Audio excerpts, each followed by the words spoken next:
और आइए सीधे रुक करेंगे अपने संवाददाता विनय सिंह को और ज्यादा जानकारी के लिए। विनय, क्या खबर है? आज से नामांकन शुरू हो रहा है। देखिए, बिल्कुल उपराष्ट्रपति पद के चुनाव के लिए आज से नामांकन प्रक्रिया शुरू हो चुकी है। कुछ दिनों पहले ही चुनाव आयोग की तरफ से इसको लेकर नोटिफिकेशन जारी किया गया था और आज से प्रक्रिया शुरू हो रही है। तो देखना होगा कि कौन कौन इस पद के उम्मीदवार के लिए नामांकन करता है, क्योंकि जो भी नामांकन करेगा उसके लिए 20 सांसदों की सहमति भी जरूरी है, यानी कि 20 सांसद ऐसे हों जो कि उनके पक्ष में खड़े हों। हालांकि लिहाजा साफ ये है कि यहाँ पे एनडीए की तरफ से और विपक्षी दलों के गठबंधन से एक एक उम्मीदवार उतारा जाएगा। अभी तक विपक्ष की ये रणनीति है कि वो भी अपना उम्मीदवार यहाँ पे उपराष्ट्रपति पद के चुनाव के लिए उतारें, क्योंकि आंकड़े बशर्ते विपक्ष के पास नहीं हैं, लेकिन विपक्ष फिर भी यहाँ पे चुनाव के मोड़ में जाने की तैयारी में है, क्योंकि विपक्ष कहीं ना कहीं अपनी एकजुटता का संदेश भी उपराष्ट्रपति पद के चुनाव के जरिए देना चाहता है। तकरीबन अगर हम एनडीए की बात करें तो एनडीए के पास 450 से ज्यादा यानी कि तकरीबन 457 सांसद हैं, और वहीं विपक्ष के पास तकरीबन 300 सांसद हैं, लोकसभा राज्यसभा दोनों के सांसदों को मिलाकर।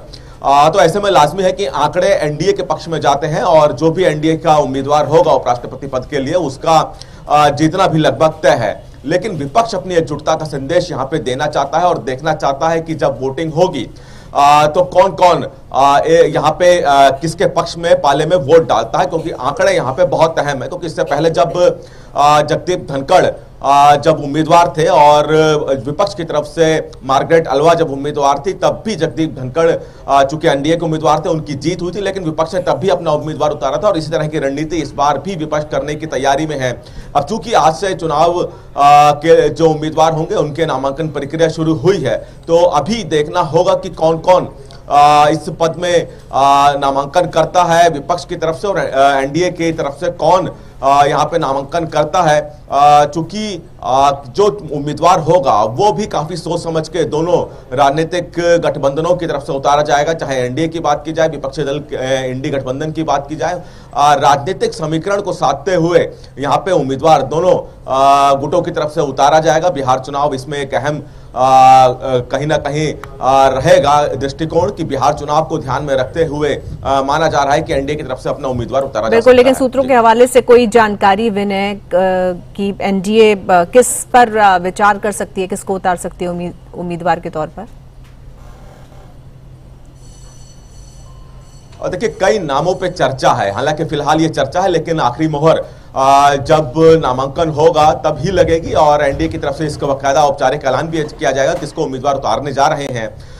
नामों की चर्चा पर हम अगर बात करें तो हरिवंश, जो कि मौजूदा समय में राज्यसभा के उपसभापति हैं, जेडीयू से आते हैं, उनके नाम की चर्चा है। एक चर्चा नीतीश कुमार के नाम पर भी चल रही है, हालांकि उसमें अभी किसी तरह का कोई भी तथ्य सही नहीं लगता है, समीकरण नहीं बैठता, लेकिन एक नाम की चर्चा नीतीश कुमार की भी है।